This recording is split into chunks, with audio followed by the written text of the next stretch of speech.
The warp is routinely described as chaos. This description is repeated so often that it has become reflexive. It appears in catechisms, training manuals, navigational doctrine, and informal instruction alike. The repetition creates confidence. Confidence discourages inquiry. The description is incorrect. The warp is not chaos. Chaos is not the warp. The persistence of this error is not the result of ignorance alone. It is maintained because it simplifies response. It allows for uniform policy. It reduces an immeasurable environment into a single adversary. Enemies can be opposed, but environments must be endured. This distinction is uncomfortable. The warp existed before the emergence of chaos. It will persist regardless of chaos's eventual configuration.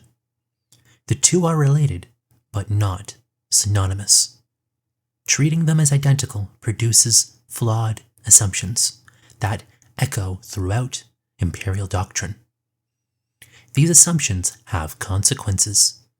They shape how psychers are trained, how navigation is conducted, how faith is structured, and how fear is distributed across populations. Entire systems of control depend on the simplification remaining unchallenged. This record exists to observe the difference, not to correct policy, only to clarify structure.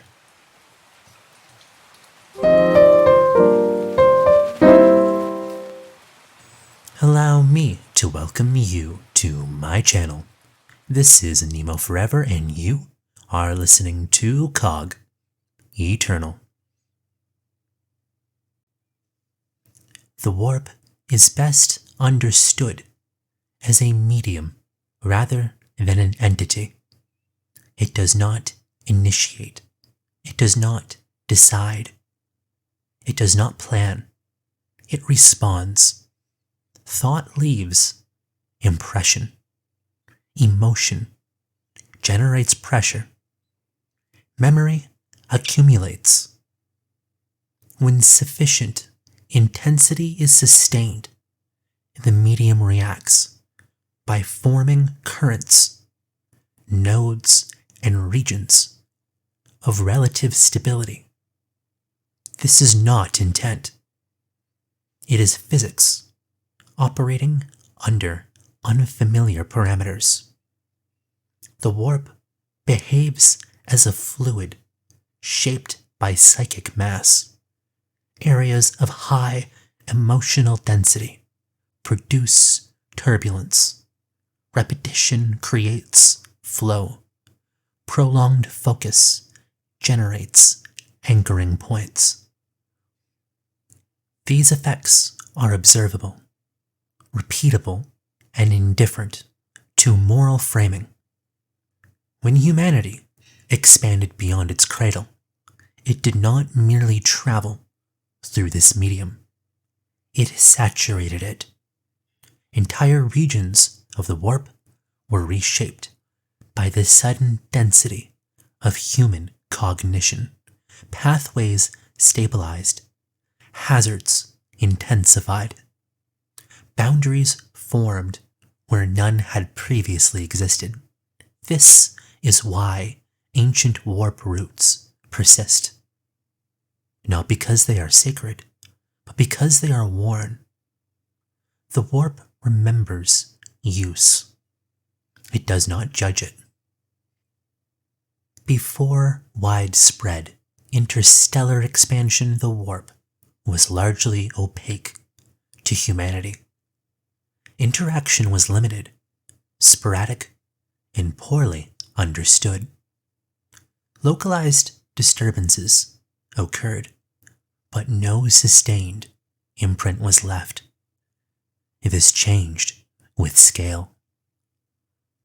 Billions of minds began projecting simultaneously fear during transit, hope during colonization, rage during war, grief during collapse. These emotions, these emissions did not dissipate. They accumulated. Over time, the warp became structured by this activity. Certain emotional patterns became dominant. Certain regions became hostile, not because hostility was inherent, but because it was reinforced. This is comparable to environmental collapse. A river polluted long enough becomes toxic, not because water seeks harm, but because contamination alters its behavior. The warp's danger is largely anthropogenic. This conclusion is rarely acknowledged, as it implies responsibility rather than inevitability. Chaos arose when certain emotional patterns repeated long enough to stabilize. Fear feeding fear, rage feeding rage, obsession feeding obsession, despair feeding despair. At sufficient density, these loops formed persistent structures. These structures developed continuity. Continuity allowed recognition. Recognition enabled interaction. Thus, entities emerged. Not creations of the warp, but products of it. The chaos gods are not universal constants. They are concentrations. They are knots in the medium where psychic pressure has folded back upon itself. They are sustained by participation. Remove the input and the structure weakens. This dependency is rarely emphasized. Chaos appears eternal because its food source has not diminished. Chaos communicates through symbol, vision, and emotion. This is not preference. It is necessity. Complex language requires stable cognition. Chaos entities lack this stability. They are bound to the emotional spectra that sustain them. They cannot deviate meaningfully from their own reinforcement loops. Thus, they appear deliberate. They are not. They react predictably to stimuli. They amplify what is offered. They reflect belief back in distorted form. This creates the impression of desire. In truth, they are constrained. They cannot choose restraint. They cannot choose silence. They cannot choose cessation. This is not godhood. It is entrapment, mistaken for power. Regions of the warp exist where chaos influence is minimal. These regions are not safe, but they are quiet. Currents remain. Pressure fluctuates. Navigation requires discipline. But the environment does not actively intrude. Such regions are rarely documented. Calm does not produce records. Survival without incident leaves no testimony. Disaster, however, is meticulously archived. This produces a distorted dataset. The warp is primarily known through catastrophe. This reinforces the assumption of willful hostility. Those who interact with the warp directly learn quickly that dominance is ineffective. Imposition creates turbulence. Certainty produces backlash. Emotional excess invites amplification. Control is achieved through reduction.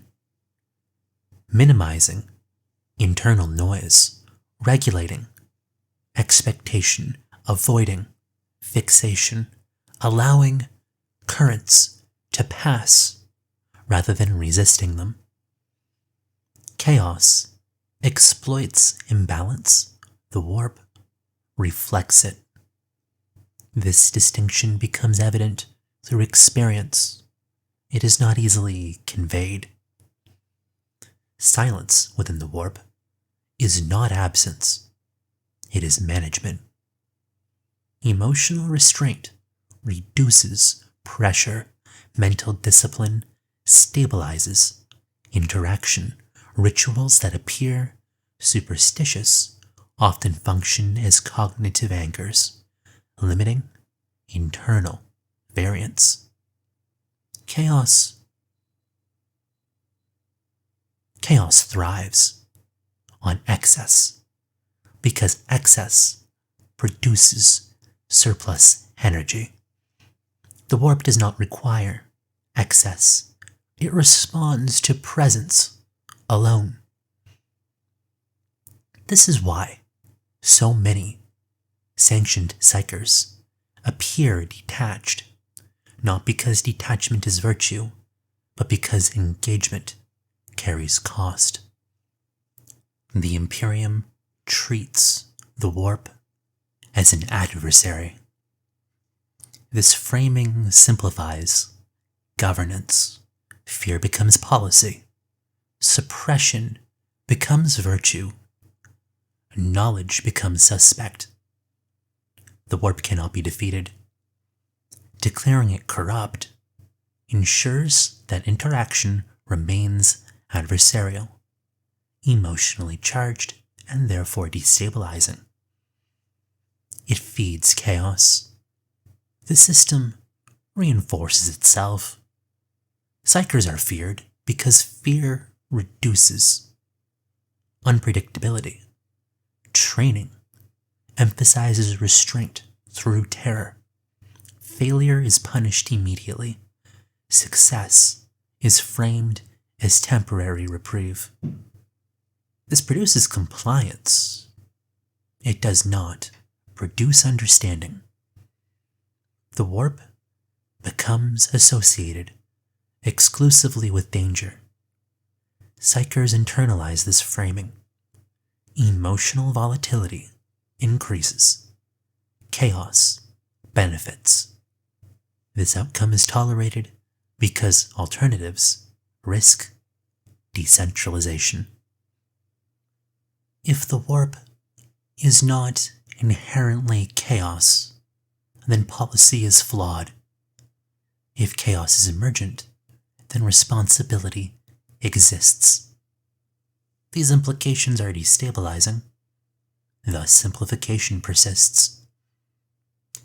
This is not an advocacy. It is observation. The warp is a medium shaped by minds. Chaos is what happens when those minds repeat themselves without restraint. Understanding the difference does not ensure safety, but misunderstanding ensures repetition. The warp will remain. Chaos will persist. As long as it is fed, the distinction will continue to be ignored because it complicates survival. That pattern has already stabilized. No further input is required.